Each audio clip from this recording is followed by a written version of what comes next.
On a March afternoon in 1988, in a back room of my college cafeteria, Wayne Johnson shared news with me that would change my life and my world forever. I remember him moments earlier urgently approaching the table where I was dining with my classmates. I remember the anxious look on his face when he asked me to come with him, saying that he had something important to tell me. At the time, Wayne and I were just acquaintances. He was an employee at the school. I was a student. Somehow, the responsibility had fallen to him to tell me that my mother had died. Can you imagine the vulnerability he must have felt as he knew what he had to share without knowing how best to do it or how I might react? What must have been going through his mind as he walked me to the office space where we could meet in private? Once we were both seated, he didn't hesitate. He let me have the simple truth, and I instantly started to cry. Her death wasn't totally unexpected to me. Still, the finality of the news was shocking. Wayne reached out to me, sensing my need to be comforted, holding me in an embrace that was natural and needed. I don't recall what I said. I'm guessing I offered through my tears some of the I can't believe it's and wows that come when we know that someone we love is gone for good. I don't know how long we stayed there in that embrace with me weeping on Wayne's shoulder, maybe a minute or two, maybe less. However, I do know how the moment was broken, how the connection we were sharing was severed. Wayne, no doubt searching for how to further comfort me, how to offer me compassion in this most tender of times, called upon what he knew best, or what he felt he should know best, his faith. God has plans we cannot understand, he said. I must have stiffened, but he kept going on, telling me of God's love. I pulled back, non-verbally telling him to stop it as I wiped the tears from my cheeks. Suddenly, I felt trapped in his tiny office and in his good intentions. Wayne, sensing his sermon may not be what I needed, changed his strategy, and God love him for it. Is there someone I can ask to come be with you? I named one of my friends who had been sitting at the table with me before the world had changed. I hope I told Wayne thank you before he left, but I'm not sure that I did. In moments like these, gratitude isn't the first thing on our minds. And then he was gone, and I was alone. Not really where I wanted to be either. Wayne must have told my friend the news. She entered the room and said nothing, taking the seat that Wayne had left, offering me the hug without words that he had abandoned. She must have felt vulnerable in this odd moment with me, unsure of what to say, what to do, unsure of what I most needed to hear, unsure of how to help, unsure of nearly everything, I'm guessing, except uncertainty. Perhaps she had to fight back the impulse to offer me her attempt at comforting words. Maybe she too was thinking about God's plans and wanting to tell me what she knew of the divine mystery, but she didn't, and God love her for it. Before long, she did speak. She asked questions without knowing the answers. She didn't suggest what I should be feeling or thinking. She spoke of how she didn't know what to say. She arrived empty-handed, and it was exactly what I needed. Arriving empty-handed in this way does not come naturally to us, it seems. At least it hasn't for me. In fact, I missed my own opportunity to arrive empty-handed just a few minutes later. I called my dad. I was old enough to understand that losing a wife is more intense than losing a mother. Now the vulnerability of not knowing what to say was mine to navigate. Could I offer anything that would comfort my dad? We stumbled through our awkward conversation. Who could blame us? Phone calls are difficult places to grieve. We can't see. We can't touch. We can't gauge anything other than the words or the silence that fill the air. And there was some silence on this call. I think it's the silence that can be most uncomfortable. It's the silence that can make us feel most vulnerable. Shouldn't we have something to say in these moments? It was not my inclination to mention God's plans to my father. Still, I fumbled my attempt to be present to him in the way I would have most wanted to be. I knew that my mom and dad had been struggling. The many years she had been battling with mental illness had taken a toll on their marriage. I couldn't imagine all that my dad may have been feeling in that moment. But rather than risk the vulnerability to ask him, I jumped to assumption, wanting to offer something into the silence other than "I'm sad" or "I'm sorry," something that might provide a silver lining to one of the darkest clouds imaginable, as if it had been my job to make this bad situation better. I spoke words I have wanted to take back ever since they fell out of my mouth. "You must be relieved," I said.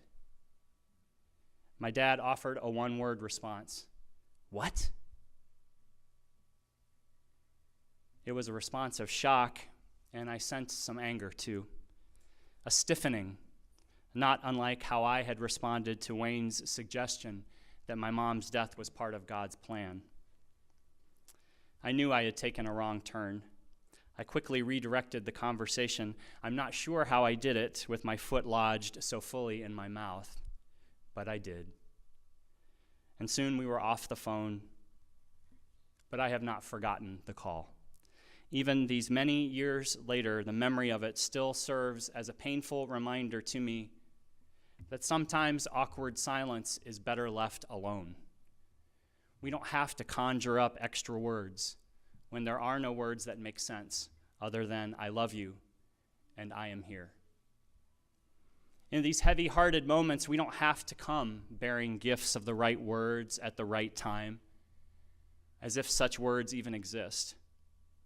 In fact, to impose our need for comfort or silver linings on others may be the least right thing we could do. I've been learning that the closest we can get to a right response is to just be present in our vulnerable unknowing. It's usually enough, I've learned. It's usually enough to arrive empty-handed. This notion of arriving empty-handed comes from one of my mentors, the Reverend Barbara Peskin. She wrote of it in a newsletter column some years back, and I return to her wisdom often. She wrote, "To be with those who have lost someone suddenly and tragically is to be there with your simple presence, stripped down to serve, ready for what they may say or do or need. And being there is important, without words or with halting words that seem and probably are inadequate. And that is all right, and as it should be. We are enough as we are. In some situations, it hardly seems enough to know that our inarticulateness is enough, but it is. What in the name of all that is holy can we imagine saying that would make a difference at such moments?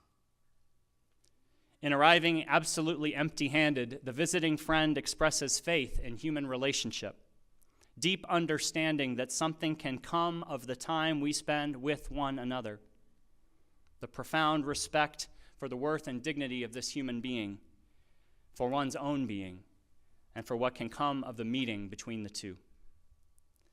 And there is something in our humanity that, in barely believable circumstances, is an essentially healing presence, even without words. The arriving empty-handed of which Barbara has written and that I lift up to you today does not mean that we shouldn't show up in tender times with loving gifts of food or favors or friendship. That's not the empty-handed I'm talking about. On the contrary, our presence, in whatever ways we can offer it, when we aren't seeking to control the actions or reactions of those in pain, is exactly the kind of empty-handed arrival that can make all the difference. In the midst of our messy, complicated, painfully random lives. What else could there be? UU minister Kate Braystrup shares how grateful she was when people showed up after her husband Drew died in a car accident that left her a widow with 4 young children. She writes, "Within an hour after Drew's death, my neighbor, an elderly woman I'd exchanged no more than a dozen words with in the 10 years I'd lived in the neighborhood, knocked on my door. She had pot holders on her hands, which held a pan of brownies still hot from the oven, and tears were rolling down her cheeks. 'I just heard,' she said. The pan of brownies was, it later turned out, the leading edge of a tsunami of food that came to my children and me, a wave that did not recede for many months after Drew's death.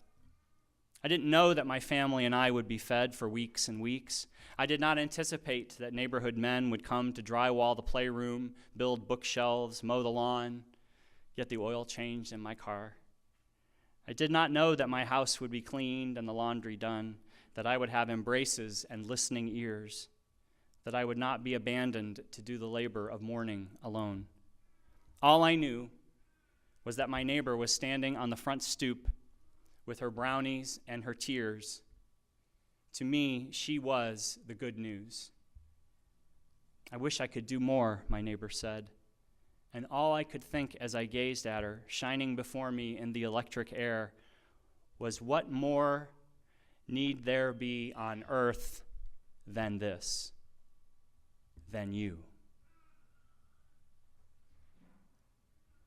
I'm sure that Kate's neighbor felt inadequate in what she had to offer, just as most of us do in these awkward moments. And yet the gift she brought was precious and perfect in its simplicity. Even with brownies to share, I contend that this woman arrived empty-handed, at least empty-handed in the spirit I offer to you today, just as the neighbors who would follow with their own offerings of presents. I've learned that the most helpful presents that we can bring when our companions are hurting is the kind of empty-handed arrival that shows that we have faith in their ability to travel through their pain on their own terms, without our unsolicited advice or well-intentioned encouragement to move on or to get over it, without imposing our own need for a greater meaning by offering a silver lining explanation to their suffering. The empty-handed arrival summed up in this maxim that I picked up during my time as a hospital chaplain, the maxim that says, "The prayer you say before you enter a patient's room is far more important than the prayer you say in the patient's room." The place where we may perhaps most easily see the value of arriving empty-handed, if we have had the opportunity, could be when we have sat at the bedside of those who are dying. In his book, A Hidden Wholeness, Quaker author Parker Palmer suggests that sitting with a dying person, as some of us have, teaches us how to honor the solitudes of our companions with the dignity and the respect that they deserve. In these encounters, we can see that the other is not a problem to be solved, but a mystery to be honored. Palmer writes, "As we find a way to stand respectfully on the edge of that mystery, we start to see that all of our relationships would be deepened if we could play the fixer role less frequently." He says that being with the dying shows us that we must overcome the fear that often distorts our relationships, the fear that causes us to turn away when the other reveals something too vexing or painful or ugly to bear.